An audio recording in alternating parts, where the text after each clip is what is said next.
Как будет развиваться образование в России, этот вопрос обсудили в Совете Федерации. В 17 районах республики и Якутске превышен эпидемический порог по гриппу и ОРВИ. Сегодня в Якутии отмечают День народного мастера. Какие мероприятия проходят в столице региона?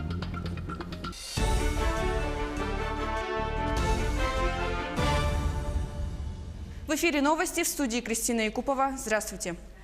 В Совете Федерации обсудили вопрос организации прорыва российского просвещения в глобальной конкуренции. Татьяна Черемкина расскажет далее. Задачи педагогической общественности, роль общественных организаций, а также вопросы создания цифровой, образовательной, современной образовательной среды обсудили сегодня на круглом столе в Совете Федерации. Как известно, со следующего 2020 года будет запущена новая федеральная программа «Земский учитель». Программа аналогичная программе «Земский доктор». И вот участники круглого стола высказали свои предложения по разработке дорожной карты этой новой федеральной программы. Обсуждению послания президента, выработке решений по поручениям посвящены сейчас многие мероприятия, которые проходят в исполнительные и законодательные органах власти. В реализации проектов значительная роль отводится общественным организациям. Председатели региональных советов организации «Всероссийское педагогическое собрание» говорили о внедрении системы профессионального роста педагогов, о мотивации учителей в системе образования. Всероссийское педагогическое собрание – это дискуссионная площадка, это орган для донесения мыслей и чаяний учителей нашим федеральным структурам, вплоть до администрации президента, вплоть до руководителя страны. И мы рады, что наш голос услышан. В работе круглого стола приняла участие председатель постоянного комитета Госсобрания Илтумен по науке, образованию, культуре, СМИ и делам общественных организаций Феодосия Габышева. Мы хотим инициировать 3 направления. Это в первую очередь разработка и принятие федерального закона о статусе сельских школ. Второе, мы хотим предложить, чтобы был проведен Всероссийский съезд сельских школ. И местом проведения этого съезда мы предлагаем Республику Саха-Якутия. И в-третьих, мы хотим, чтобы на федеральном уровне была разработана и принята программа «Дети Арктики». Говоря об актуальных вопросах сохранения и развития сельских школ, Феодосия Габышева отметила, что из 42 тысяч российских школ 26 тысяч находятся в сельской местности. В Якутии это более 70% школ. В селах не хватает учителей иностранных языков, физики, математики, биологии, химии и начальных классов. На сегодня нельзя считать, что меры господдержки сельских школ достаточны. Я, по-моему, в том году была в вашем регионе. Я увидела ту целостность российской культуры, которую несет в себе ваш учитель, который на небольшой земле, которая, казалось бы, очень холодная, несет огромное количество тепла. Запуск новой федеральной программы «Земский учитель» все педагогическое сообщество восприняло с воодушевлением. Эта мера позволит стабилизировать ситуацию, будет способствовать повышению престижа и статуса учителя. Татьяна Черемкина, Виктор Олесов, Москва.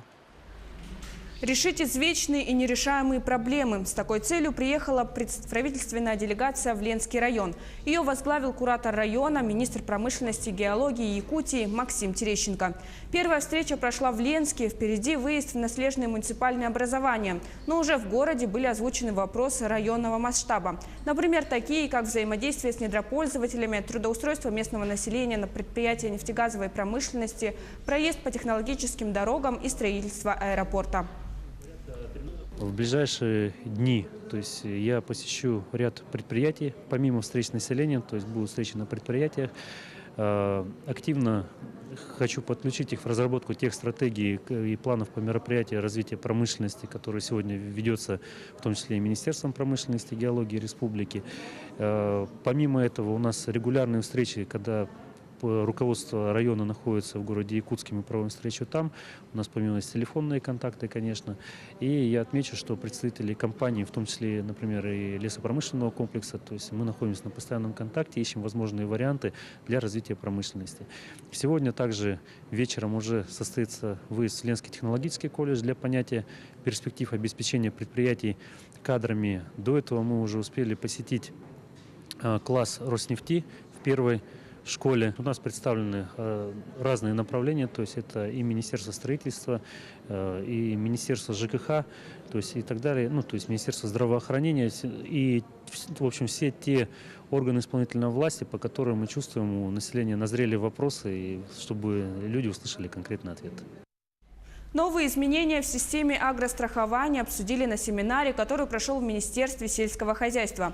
Так, размер страховой суммы снизился с 80 до 70%. Однако по новым правилам отменены пороговые показатели, необходимые для возмещения компенсации ущерба. Помимо этого уточнен перечень природных явлений, при которых будет оказана господдержка. Это засуха, продолжительные дожди, ранний снежный покров. Теперь аграрии не только могут выбрать категорию страхования местных условий, но и имеют право включить в договор сразу несколько рисков страхования. Одно из изменений, которое также позволит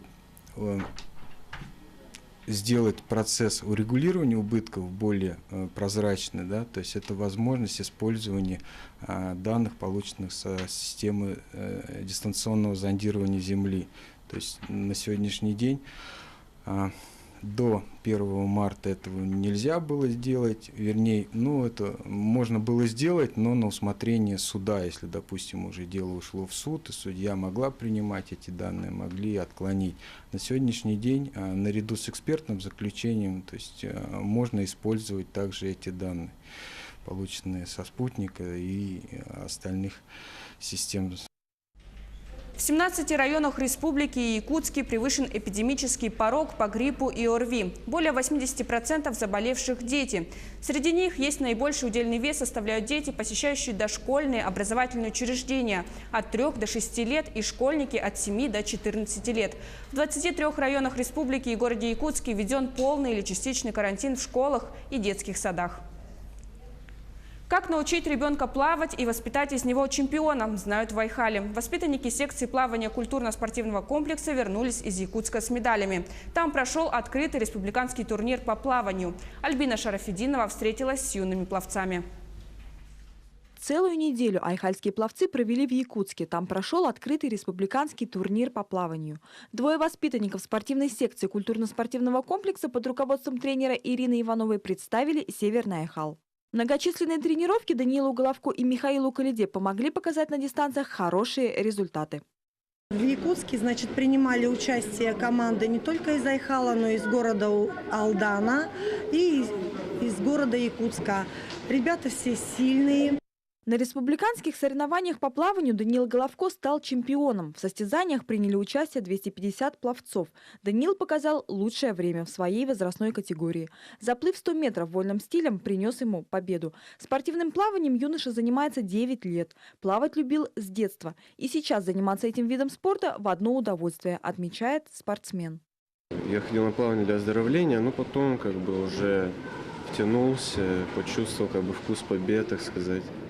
И уже стал почти, не то что профессионалом, до этого всегда еще далеко, но все равно стал побеждать и выезжать на различные соревнования, и уже стал спортсменом.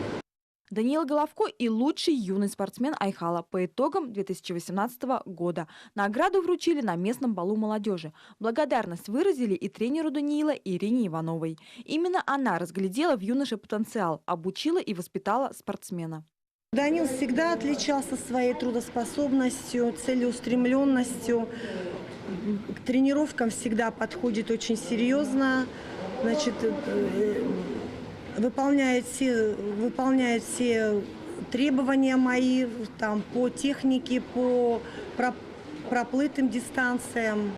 Вместе с Даниилом проверил свои силы на республиканских соревнованиях и Михаил Калида. Легко осилил 4 дистанции общей протяженностью 550 метров. Помогли многочисленные тренировки. Плаванием Михаил занимается 5 лет. В среднем по 3 часа, 5 раз в неделю. Сейчас у Михаила второй взрослый разряд. В мае юноша планирует повысить его. Мы плаваем в короткой воде, а там длинной, и было непривычно. Что еще? 200 метров у меня 3-е место, 100 метров у меня 2-е место. 100 метров это как моя любимая дистанция, а 200 я выбрал, чтобы проплыть хорошо для результата.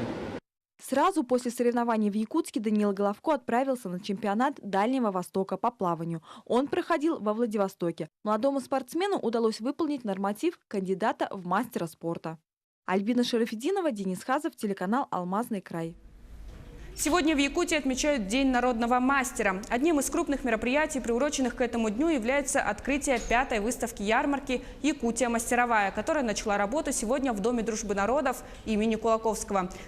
Сегодня здесь собрались порядка 400 народных мастеров, умельцев Дома народного творчества и ремесел. Свои работы выставили предприятия народных художественных промыслов и объединений. Лучшие мастера со всего региона в эти дни будут демонстрировать свои работы. В их числе мастера по бересте. На ярмарке они представили целую экспозицию внутреннего убранства якутской урасы, где свои работы выставили около 20 мастеров из разных улусов Якутии.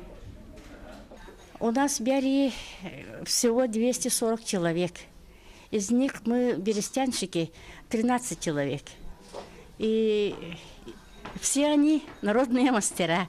12 человек у меня мастеров, потому что мы шьем долго, уже больше 10 лет занимаемся берестой и почти восстановили всю берестяную утварь старинных мастеров.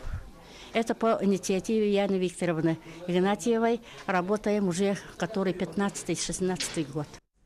В связи с праздником сегодня в Якутске перекроют дорогу по проспекту Ленина, где пройдет шествие народных мастеров. Временно ограничат движение транспортных средств с 2 часов дня до половины 4 от пересечения проспекта Ленина и улицы Дзержинского до пересечения проспекта Ленина и улицы Кирова. Автобусы в период перекрытия будут двигаться по улице Орджоникидзе. В Якутск прибыли известные профессиональные российские автопутешественники. Они собираются достигнуть самой северной точки региона – Чукотки, мыс Шелегакский, тем самым установив рекорд для книги рекордов России. На стандартных автомобилях они проедут около 10 тысяч километров. Маршрут экспедиции будет проложен по зимникам и замерзшим водным артериям нашей республики, Магаданской области и Чукотского автономного округа. Как отметил организатор проекта Богдан Булычев, экспедиция началась и закончится в Якутии. Официальное завершение в конце марта. С этого года наш маршрут мы построили не просто по красивым местам, а мы в наш маршрут включили некие исторические факты из фильмов. И маршрут будет проходить по местам освоения северных территорий Якутии, севера Магадана и Чукотки, по роману Олега Куваева «Территория» и по фильму, не забыл, как фильм называется, что я сделал в прошлом летом. Как я провел прошлым летом, да. Вот, то есть по этому фильму тоже, то есть мы едем на то место, где снимали этот фильм, и картинка из нашей поездки будет совпадать с картинкой из этого фильма. Мы продолжаем следить за развитием событий. Оставайтесь с нами.